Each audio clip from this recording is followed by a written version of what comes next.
ontem a gente divulgou o relatório de performance das carteiras da Finclass, e é interessante, a carteira da Finclass é uma carteira um pouco mais, né, que tem um risco um pouco menor, né, não tem uma exposição tão grande em cripto, mas em 2025 a gente ficou acima do CDI ainda, mesmo num ano muito desafiador. Se você pensar que a gente tem exposição em ação, exposição em renda fixa de risco, em fundo imobiliário, você fala, cara, como é que a gente ficou acima do CDI? Quem foi o salvador da Quem pátria? foi o salvador? Tem que ter salvador da pátria. Foram duas, né?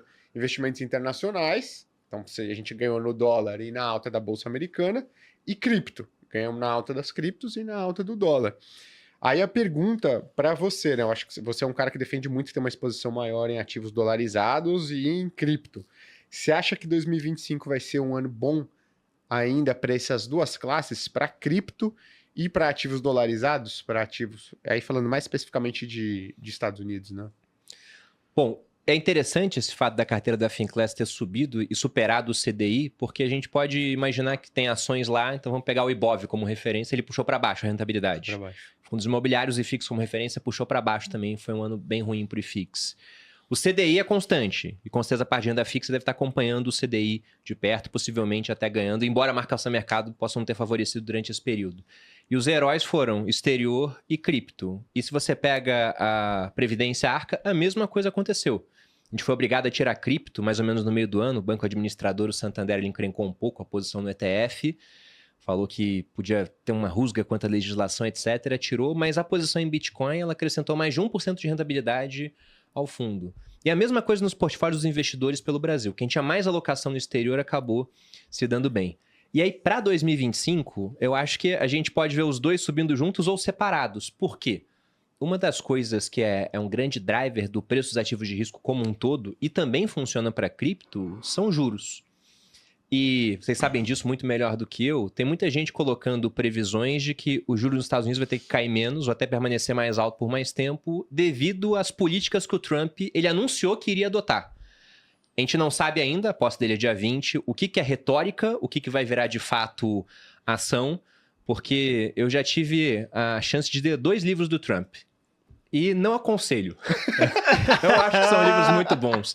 Mas um deles eu poderia resumir, que é a arte da negociação. O que ele fala lá? Sempre que o Trump vai negociar com alguém, ele chega com os 2 pés no peito, faz uma proposta horrorosa. Você tá querendo vender seu apartamento que vale 1 milhão, ele fala, tá, eu te dou 500 mil. Você fala, cara, isso aqui é absurdo, não sei o quê. No final, quando você fecha por 800 e julga que é uma vitória, era onde ele queria chegar desde o primeiro instante. Então tem muita coisa que ele fala que é só retórica. Eu vou tarifar fulano, ciclano, eu vou anexar a Groenlândia. Aí depois, quando ele chega no acordo com a Dinamarca para explorar recursos lá sem ter que anexar, a Dinamarca fala, pô, nos livramos disso. Mas era onde ele queria chegar desde o início. Mas se de fato ele colocar tarifas protecionistas, isso tem um efeito, né? O americano, ele não compra da China ou do Brasil alguns itens porque acha o Xi Jinping muito simpático e o Lula maravilhoso. Ele compra o que é mais barato. Se de repente esse produto fica mais caro, ele passa a consumir de dentro. Só que o de dentro não era consumido antes porque era mais caro em comparação. Então, se os preços estão mais altos, um banco central, que lá é independente e agindo de maneira ortodoxa, vai ter que manter o juro mais alto, vai ter que subir juros para controlar essa ascensão dos preços. E se isso acontece, isso é ruim para o mercado cripto. Então, pelo ciclo, porque a gente gosta muito de falar dos ciclos do Bitcoin, né? Gravei um episódio sobre isso ontem lá nos Sócios. E o pessoal de cripto, principalmente os maximalistas, trata aquilo como se fosse um pergaminho do Mar Morto, cara, sagrado. Uhum. Só que os ciclos, eles acabaram de começar. O Bitcoin surgiu em 2009, ele acabou de completar 16 anos funcionando. Mas pegando pelos ciclos, o ano pós-halving, o halving foi em abril do ano passado, né? Em inglês, halving, a quebra pela metade na recompensa dos mineradores. O ano pós-halving, o ano seguinte, tende a ser o mais forte do ciclo. E também o fim do ciclo costuma acontecer nesse ano. Se a gente for pegar a duração dos ciclos anteriores, ser alguma coisa entre setembro e novembro desse ano. Então, olhando pelo ciclo que se esperaria, Bitcoin tendo novas máximas, tendo um ano forte. Olhando pela retórica do Trump, também é o que podemos esperar, porque ele se posicionou muito pró-cripto durante as eleições. Inclusive, isso é uma pesquisa do pessoal da Paradigm, que o pessoal da Paradigma aqui no Brasil replicou, né? Soltou e eu vi por lá, que mostrava uma diferença muito grande entre o pessoal que tinha cripto e não na hora de escolher o seu candidato. Vamos lembrar que nos Estados Unidos a eleição ela é indireta, o pessoal vota em delegados, e além disso, essa pontuação ela é contada por estado. Então, Alguns estados a gente sabe que são democratas, por exemplo, Califórnia, outros são republicanos, o Texas. Acontece que poucos votos em estado-chave acabam dando eleição para um determinado candidato. E ao fazer uma pesquisa boca de urna, o pessoal viu que quem não tinha Bitcoin, a diferença entre querer votar na Kamala ou no Trump era muito pequena. Agora, para quem tinha Bitcoin, abriu uma diferença de 13 pontos percentuais. Em um país assim, onde o voto não é obrigatório, então tem muita gente que acredita a vitória do Trump pelo apoio à cripto. E aí, uma das coisas que ele prometeu que iria fazer é constituir uma reserva estratégica nos Estados Unidos. Inclusive, ontem o Bitcoin caiu bastante porque parece que o Biden está com planos de vender os Bitcoins que os americanos já têm. De apreensão que eles fizeram. Não sei se isso vai chegar a acontecer. Mas se ele de fato coloca essa reserva, a gente pode ter um ano muito bom para cripto. Esse é um acontecimento que, em termos percentuais, se a gente pega aqueles mercados de apostas preditivos, o pessoal dá uma chance de 30% para acontecer nos primeiros 100 dias de governo. Eu acho que isso tende a acontecer no primeiro ano. Se não acontecer no primeiro ano, talvez não aconteça mais. Se isso de fato acontecer, eu acho que vai ser um ano muito bom, independentemente de onde tiver o juro americano. Porque a gente pode entrar numa outra era, onde não é mais só pessoa física, não é mais só fundo de investimento, são grandes países querendo ter reserva em Bitcoin. Agora, se isso não acontecer, acho que as criptos vão estar muito reféns de para onde vai o juro americano. E se o juro ficar mais alto, não sei se o Bitcoin vai subir mais. Agora, vocês são economistas. Se eu chegasse para 100 economistas e colocasse uma questão de prova na mesa. Olha, o juro americano vai sair de 0 para 4.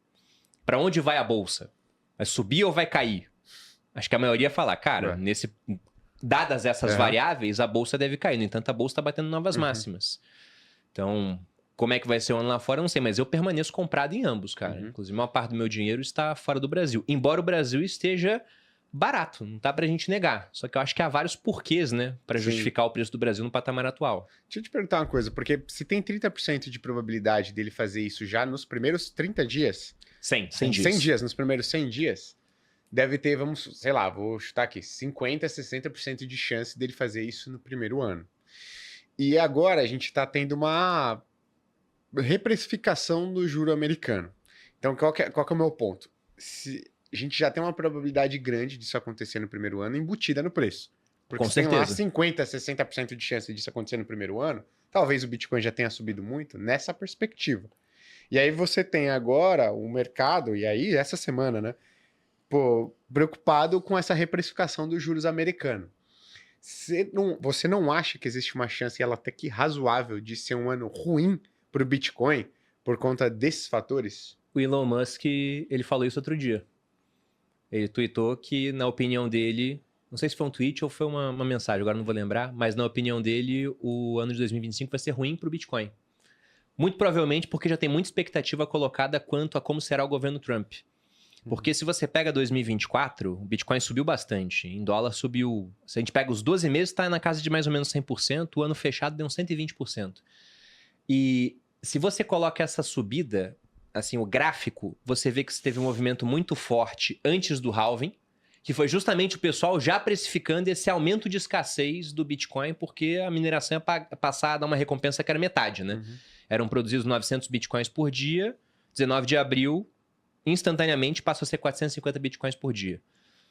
Então, o preço subiu bastante. Lançaram os ETFs, teve tudo isso. Depois do halving, o preço ficou praticamente parado. Ele ficou oscilando, mas numa banda muito estreita. Tinha dia que título público brasileiro, um IPCA 2045, oscilava mais do que o Bitcoin. Quando que veio outro movimento de alta que levou de 70 e poucos mil para 100 mil, chegando à máxima de 108 mil? E pós-eleição do Donald Trump. Inclusive o Trump ele tweetou, de nada Bitcoiners. Acreditando a alta das criptos para ele. E na minha opinião ele tá certo, né? Porque se a Kamala ganhasse, por exemplo, acho que o Bitcoin ia cair num primeiro momento. Talvez no longo prazo não fizesse tanta diferença assim, mas no primeiro momento acho que iria cair, porque já estava subindo um pouco antes, conforme o Trump foi ficando cada vez mais favorito nas pesquisas. Tanto que o pessoal fez vários vídeos, né, meme, com aquela parte do tiro no Donald Trump, mostrando o quanto passou perto da cabeça dele, mostrando, ó, passou perto, o preço ficou em tanto. Se fosse na cabeça, o preço ia despencar. Isso poderia acontecer. Então, se o governo Trump, ele sinalizar... Aliás, ele sinalizou muita coisa, mas não vier a fazer muita coisa, pode ser que a gente tenha um ano ruim para cripto, sim. O que seria uma quebra nesses ciclos do Bitcoin que a gente viu até agora, que eles são impressionantemente parecidos, Gui. São muito parecidos. Quanto à duração, se você pega do halving até o topo, são períodos muito parecidos com diferença de poucos dias, cara. O que me deixa besta, né? Porque, pô, se você sabe que vai ser assim, que deve subir, você não compra antes esperando, Sim. e você não tá adiantando a subida. Então, Mas parece que não, né? Pois Então, é. Mas o meu ponto disso é que a gente chama vários gestores aqui, normalmente gestores críticos ao Bitcoin, que eles estão ficando cada vez mais escassos, convenhamos, né? Gestores críticos ao O Bitcoin. Luiz Stuberg comprou, né, cara? Só que qual que é o ponto? Eles falam, pô, pra mim não faz sentido, porque se todo mundo sabe que vai acontecer, compraria e entraria nessa dinâmica que você falou. Eu falo, pois é, cara, mas vamos trazer isso para um mercado mais tradicional, mercado de fundo imobiliário. Pô, o mercado de fundo imobiliário é de se supor, porque você fala o seguinte, se toda pessoa sabe que o mercado vai antecipar a alta dos juros futuros que vai fazer os fundos imobiliários cair, porque isso já está precificando a perspectiva de Selic maior. Só que quando a Selic sobe, o mercado de fundo imobiliário sofre mais. Por quê? Porque é a pessoa física. Aí na minha cabeça eu também falo, deve ser... É que o mercado de cripto ele é tão maior do que o mercado de fundos imobiliários que a gente talvez perca essa perspectiva, mas na minha visão pode ser que são milhões e milhões de pessoas ao redor do mundo, pessoas físicas, operando o negócio. Não são gestores profissionais que tendem a antecipar movimentos de juros, e não, são pessoas físicas. Então, por isso que, apesar de ser um mercado que, em termos de capitalização, já é gigantesco, ele ainda ele faz movimentos tão previsíveis, porque é um mercado de fundo imobiliário onde 3/4 são pessoa física. É ineficiente pra caramba. Exato. É esse o ponto.